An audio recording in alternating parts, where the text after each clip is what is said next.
Zdravo dragi moji, dobrodošli na kanal. Danas ću vam dati ideju kako možete napraviti veoma brzi ručak od mlevenog mesa i krompira iz rerne. Za pripremu vam neće biti potrebno sigurno više od 15 minuta. Za početak sam uzela jedan pleh koji je prečnika 25 cm i kao što ste vidjeli vrlo malo sam ga premazala sa maslinovim uljem, možete koristiti i suncokretovo.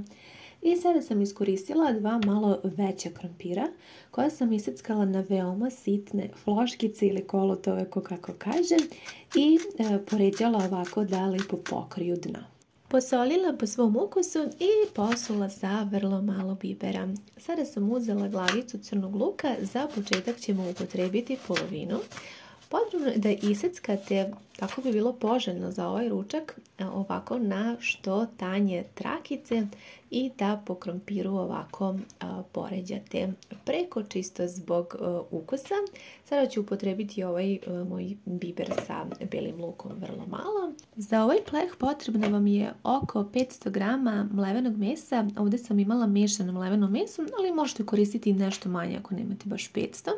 Sada ćemo ga začiniti i dodajem jednu kašiku slatke mlevene paprike, 2 kašike suvog začina, odnosno vegete i malo bibera sa belim lukom, pa ću to sad sve lijepo da izgnječim kako bi mleveno meso poprimilo sve ove fine začine i ukuse.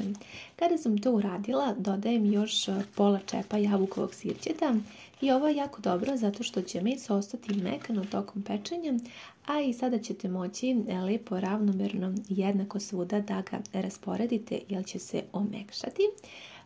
Kao što vidite, sada ću da preko krompira i luka samo svuda jednako rasporedim ovo mleveno meso i ono što je bitno da obratite pažnju jeste da i obodi budu lijepo ovako svuda jednako raspoređeni kako biste posle mogli da sečete fino ovaj ručak. Iskoristit ću i drugu polovinu glavice crnog luka. Sečem ga kao što vidite na veoma tanke trakice, tako mi je najlepše, ne volim kada luk bude onako suviše krupan, posebno kada ga ovako pečemo u rerni. Sada samo jednostavno pospijete i crni luk preko. Možete vrlo malo da posolite, začine uvijek dodajete po vašem ukusu. I sada koristim još, mislim otprilike da sam upotrijebila još 3 srednja krompira i sečem ih također ovako na što sitnije floškice, odnosno trakice što tanje, da bi vam se krompir lijepo ispekao, da ne bi ostao živ. To uvijek tako radim kada pripremam ručak iz rerne. Dobro svuda poređajte krompir da bude svuda jednako. Otprilike sam upotrijebila možda nekakvih 700 g krompira. Sada ću da krompir još vrlo malo posolim. Zatim ću da pospem i sa mlevenim crnim biberom i još sam se odlučila da dodam i malo ljute paprike, a vi začinite po vašem ukusu. Za kraj pospite sa vrlo malo ulja i ja ću ovako sa čatkicom da premažem da na svakom krompiru bude ulja kako se ne bi previše zapekao u rerni. Rernu sam jako zagrejala na 200 stepeni i sada ćemo odneti da se ovaj ručak peče. Za to vrijeme ćemo spremiti preliv sa kojim ćemo preliti ovo jelo. Potrebno je da spremite 3 cijela jaja, dodajem začin za piletinu i malo origana kao i malo suvog peršuna, vi možete i neke druge začine.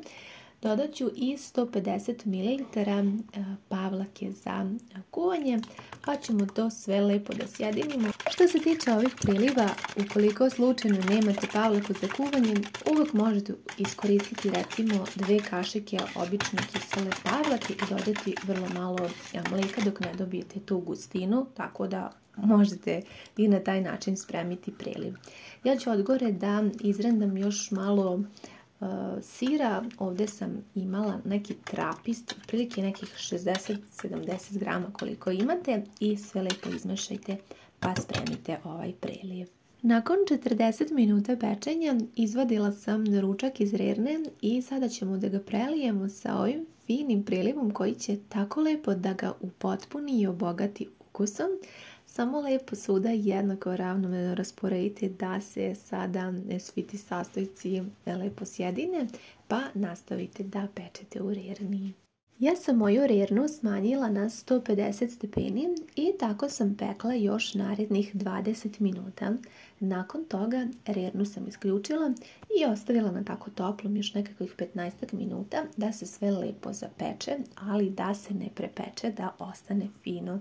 Zlatna žuta boja, da sve bude izuzetno mekano i sada kada budem presekla da može ovo jelo lepo da se vadi, da ništa ne raspada, ali bitno je da vrlo malo ga prohladite, da ga ne sečete odmah vrućeg jer će vam se onda sve raspasti. I sada ćemo ga servirati.